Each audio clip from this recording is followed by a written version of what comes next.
নমস্কার, শুভ দুপুর বন্ধুগণ। সকলে কেমন আছেন? ঝুমুরস হেলদি হেসেলে আপনাদের সকলকে স্বাগত। দেখুন, আজকে একটা নতুন রেসিপি নিয়ে চলে এসেছি। আজকে কিন্তু একটা রেসিপি নয়, দুটো রেসিপি, দারুণ দারুণ রেসিপি নিয়ে চলে এসেছি। দেখুন, আমি বেছে নিয়েছিলাম চিংড়ি মাছ। এগুলো কিন্তু খুব সুন্দর টাটকা, একদম জ্যান্ত চিংড়ি ছিল। তার সাথে কচুরলতি আর দিয়ে দিয়েছি এখানে হলুদ গুঁড়ো, পরিমাণ মতো লবণ, লঙ্কার বাটা, আর চিংড়ি মাছটা একটু বেটে নিতে হবে। আর দিয়ে দিচ্ছি পরিমাণ মতো সর্ষের তেল। এটা দিয়ে কিন্তু খুব সুন্দর করে আমি একদম দারুণ করে মেখে নেব। যত ভালো কিন্তু মশলাটা কচুরলতির সাথে মাখা হবে, তত কিন্তু খেতে খুবই টেস্ট হবে। দেখুন, আমি খুব সুন্দর করে মেখে নিচ্ছি। হাত দিয়ে মেখে নিলে যতটা ভালো হয়, অন্য কিছু দিয়ে ট্রাই করলে কিন্তু অতটাও ভালো হয় না। আমি কিন্তু একবারেই পরিমাণ মতো তেল দিয়ে দিয়েছি। এবার আমি যে পাতাটায় দেব, সেই কলা পাতাটায় একটু ভালো করে তেল মেখে নিতে হবে। তাহলে ওই কচুরলতি চিংড়ি মাছ যেটা আমি পাতার উপর দেব, সেটা কিন্তু পাতার গায়ে জড়িয়ে যাবে না। উল্টানোর সময় কিন্তু ঠিক ভালো করে সুন্দর করে উল্টে যাবে। সেটা আপনারা সকলে দেখতে পাবেন যখন আমি উল্টে দেব। এবার আমি খুব সুন্দর করে আরেকটু মেখে নিচ্ছি। ভালো করে কিন্তু টাইম নিয়ে মাখতে হবে। মেখে যদি 10 মিনিট রেখে দেওয়া যায়, তাহলে কিন্তু আরও খুব সুন্দর হয়। কিন্তু হাতে টাইম নেই, সেই জন্য আমি এখন মেখে সঙ্গে সঙ্গে আমি পাতার উপর দিয়ে দেবো। এবার লবণটা একটু ঠিকঠাক আছে কি না সেটা দেখে আমি আরেকটু সুন্দর করে মেখে নিচ্ছিলাম। আমার মাখামাখি প্রায় হয়ে গেছে। সুন্দর করে দেখুন, মাখাতে মনে হচ্ছে আমি যেন রান্না করে ফেলেছি, এরকম হয়েছে। কিন্তু খুব সুন্দর করে মেখে নিয়ে এবার আমি পাতার উপর দিয়ে দেবো। পাতার একটা বড় সাইজের লোহার চাটুতে আমরা কিন্তু নিচে একটা পাতা দিয়ে নিয়েছিলাম, যাতে এই পাতাটা বেশি পুড়ে না যায়। সেই জন্য বেশি পুড়ে গেলে তো পাতায় যেটা দিয়েছি সেটাও কিন্তু খুব পুড়ে যাবে। এখানে শুধু চিংড়ি মাছই ব্যবহার করেছি। এইভাবে কিন্তু চিংড়ি মাছ, এইটা কচুরলতি ছাড়াও পেঁপে, এই কচুরলতির জায়গায় পেঁপে বা কুমড়ো ব্যবহার করেও দেওয়া যায় এই একই প্রসেসিংয়ে, কিন্তু ওগুলোও খেতে খুব ভালো লাগে।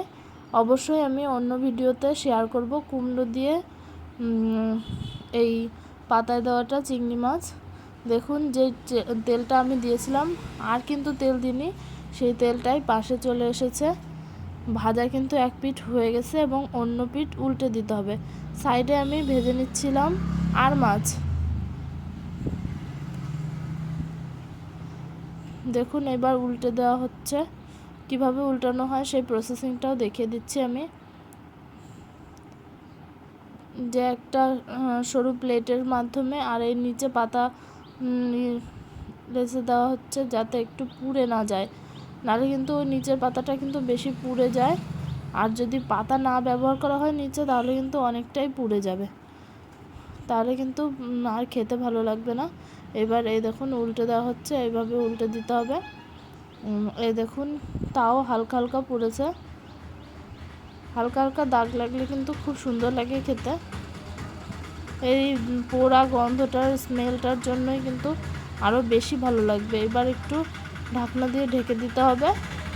ঢাকনা দিয়ে ঢেকে দিয়ে এইটা কিন্তু একদম লো থেকে মিডিয়াম, যে একদম হাই পাওয়ারে কিন্তু করা যাবে না। গ্যাসের আঁচটা একটু লো মিডিয়াম রাখতে হবে। উল্টে দেওয়ার সময় একটুখানি লো থেকে একটু মিডিয়াম টাইপের রাখতে হবে, আর বেশিরভাগ টাইমে লো করে রাখতে হবে। এই দেখুন, মাছ পাতায় কিন্তু আমার হয়ে গেছে কচুরলতি দিয়ে চিংড়ি মাছ পাতাটা। দেখতে কিন্তু অসাধারণ হয়েছিল, দেখেই বুঝতে পারছেন। ঢেকে দেওয়ার আমি কিন্তু প্রথমে যেটা তেল ব্যবহার করেছি মাখার সময়, সেইটাই, আর কিন্তু তেল দিইনি। দেখুন, সাইডে তেলগুলো চলে এসেছে। খেতে কিন্তু খুবই সুন্দর হয়েছিল। অবশ্যই আপনারা বাড়িতে বানিয়ে খেয়ে দেখবেন, তারপরে কমেন্ট করে জানাবেন কেমন হয়েছে। এই দেখুন, মাছ পাতায় ডান হয়ে গেছে। আর আরেকটা রেসিপি যেটা বলেছিলাম, সেটা হচ্ছে গিয়ে আর মাছ না, শিলান মাছ ছিল এটা। শিলান মাছ, এটা শিলান মাছ। আমি 3 পিস আলু দিয়ে ঝোল করে নেবো, সেই জন্য মাছটাকে হলুদ লবণ মাখিয়ে নিয়েছি। আর বাকি মাছগুলো লাগবে না, রেখে দেবো। এই যে 3 পিস মাছ নিয়েছিলাম, এই মাছ 3টে পেটির মাছ ছিল, এই 3টেই ঝোল করে নেবো।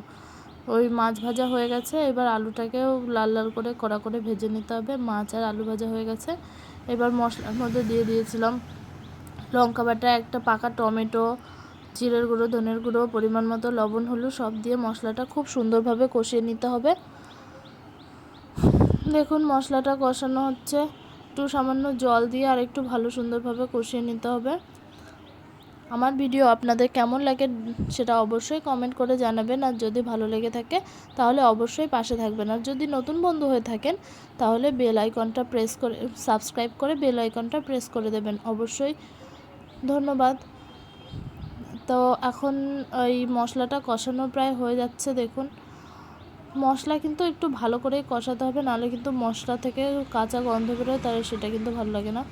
মশলার পাশ থেকে যখন আস্তে আস্তে তেল ছেড়ে আসবে তখন আমরা দিয়ে দেবো আলুগুলো।